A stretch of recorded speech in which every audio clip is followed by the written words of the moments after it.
How much? How much? $30. Yeah. No, $30 is too much, brother. 2,000. Oh, good price. Okay, thank you. No, it's too much. ሰላም ክቡራትና ክቡራን የቻናሌ ተከታታዮች እንደምን አላችሁ? በዛሬው ቪዲዮ ከሰሞኑ በሀገራችን ኢትዮጵያ በውጭ ሀገር ዜጎች ላይ እየተፈጸሙ ስላሉ እጅግ በጣም አሳዛኝና አስገራሚ ድርጊቶች የምንመለከት ይሆናል። እስከ ቪዲዮ ፍጻሜ ድረስ አብራችሁን ቆዩ። በቅድሚያ ግን ወደዚህ ቻናል ዛሬ ጎራ ካላችሁ ቪዲዮን ላይክ እና ሰብስክራይብ በማድረግ ጀምሩት። አብዛኞቹ የአውሮፓ ዜጎች ከሀገር እየተጓዙ የአንድን ሀገር አኗኗር ዘይቤ፣ ባህል እንዲሁም አዳዲስ ልማዶችን እንደሚቀስሙ ይታወቃል።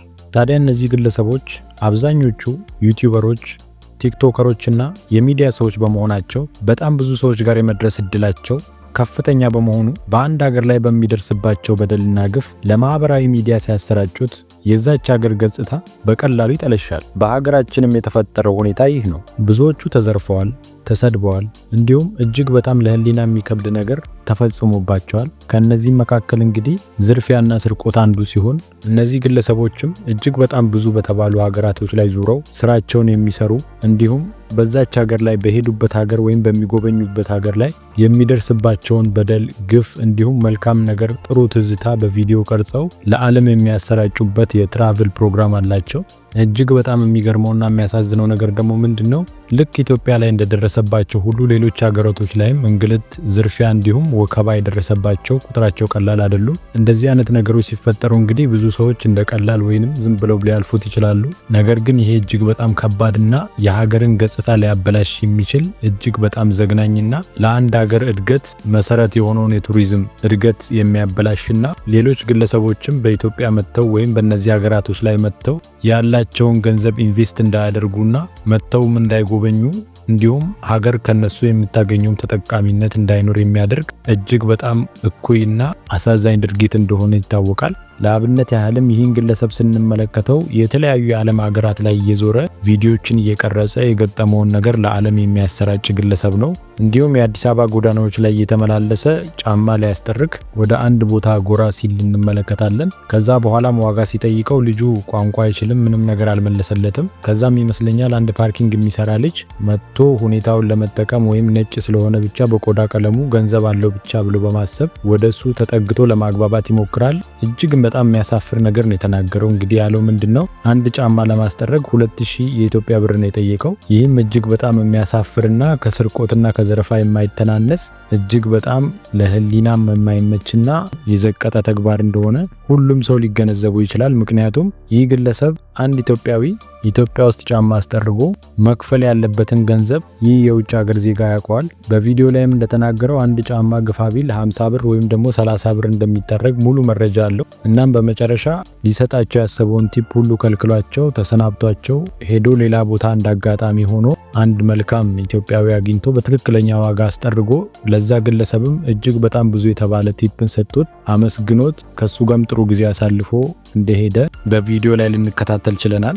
እንደዚህ አይነት ነገር በተለያዩ ዓለማቶች ላይ እነዚህ አይነት ግለሰቦች ወይም ቱር የሚያደርጉ ግለሰቦች ይደርስባቸዋል። ምክንያቱም ሁሉም ሰው አስተሳሰቡ ከውጭ ሀገር የመጣ ግለሰብ ገንዘብ አለው ወይም በተለያዩ የሆሊውድ ፊልሞች ላይ ጭንቅላታችን ላይ የተቀረጹ ወይም ነጮችን አግዝፎ የማየት ነገር በብዙሃን ዘንድ ስለሚታይ እነዚህ ግለሰቦች እንደዚህ አይነት ነገርን በአጋጣሚ ወይም በአቋራጭ ለመበልጸግ ከነዚህ ግለሰቦች ከፍተኛ ገንዘብን ሲጠይቁ ይስተዋላል። እነዚህ ግለሰቦችም የዋዛ አይደሉም ወይም ዝም ብሎ ገንዘብ የሚሰጡ ግለሰቦች አይደሉም። ስለ ሁሉም ነገር መረጃ አላቸው። ሁሉንም ነገር አርተው የሚንቀሳቀሱ ግለሰቦች በመሆናቸው ዝም ብለው በከንቱ ጊዜያቸውን እንደሚያባክኑ ይታወቃል። ምክንያቱም እነዚህን ሰዎች ማታለል አይቻልም። ከአንድ ኢትዮጵያዊ በላይ ተከራክረው ዋጋ አስቀንሰው ወይም በዋጋው ተደራድረው ዋጋ የሚሰጡ ግለሰቦች ናቸው። ሌላውና እጅግ በጣም አሳዛኙ ነገር ምንድነው? ዩቲዩበሩ ኢትዮጵያን የገለጸበት መንገድ ሲሆን እሱም ቃል በቃል እንዲህ ሲል ነበር የተናገረው።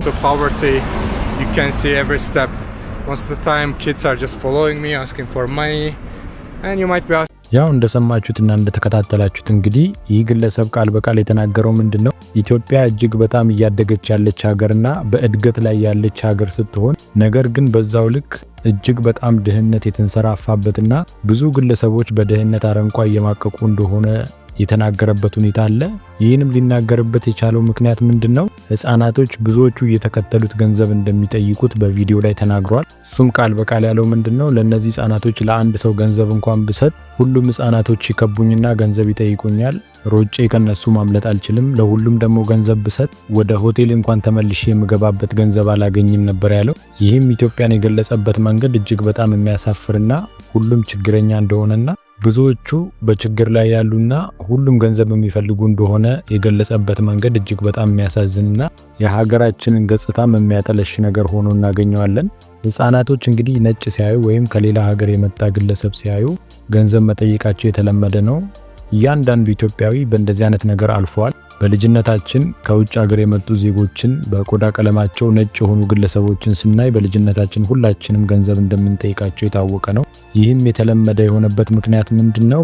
በሆሊውድ ፊልሞችና በተለያዩ ተጽዕኖዎች መካከል ያደግን ማህበረሰቦች ስለሆንን ነጮችን አግዝፈን ወይም በጣም እጅግ የናጠጡ ሀብታሞች አድርገን በመመልከት ገንዘብ ህፃናቶች ሆነን ጠይቀናል ብዙዎቻችን። ይህም ነገር ግን እጅግ በጣም ጎጂ ባህልና ሊቀር የሚገባው ጉዳይ እንደሆነ የታወቀ ነገር እንደሆነ ማንም ሊያሰምርበትና ሊረዳው የሚችለው ጉዳይ እንደሆነ እንገነዘበዋለን።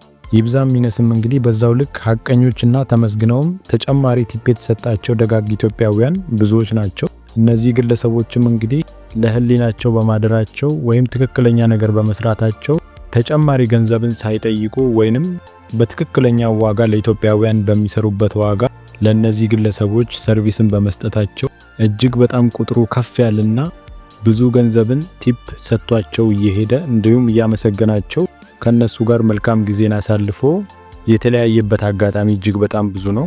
ይህም ነገር በሰው ህሊና ውስጥ ቀላል ሊመስል ይችላል። ምክንያቱም ብዙዎቹ ግለሰቦች 80% በሚባል ደረጃ ብዙዎቹ ነጭ ሲሆን ወይም ከአውሮፓ የመጣ ግለሰብ ሲሆን መጠቀምን ይፈልጋሉ፣ በሱ ላይ መክበርን ይፈልጋሉ፣ አታለው እጅግ በጣም ብዙ ገንዘብን መቀበል ይፈልጋሉ። እነዚህ ግለሰቦች ግን ለህሊናቸው አድረውና የሀገራቸውንም በጎ ገጽታ አስተዋውቀው ሀብት የሚገኘው በስራና በስራ ብቻ እንደሆነ አረጋግጠው መልካምነታቸውን ያሳዩና የኢትዮጵያንም ስም ያስጠሩ ግለሰቦች እንደሆኑ ልንገነዘብ ችለናል። ስለዚህ ጉዳይ እናንተስ ምን ታስባላችሁ?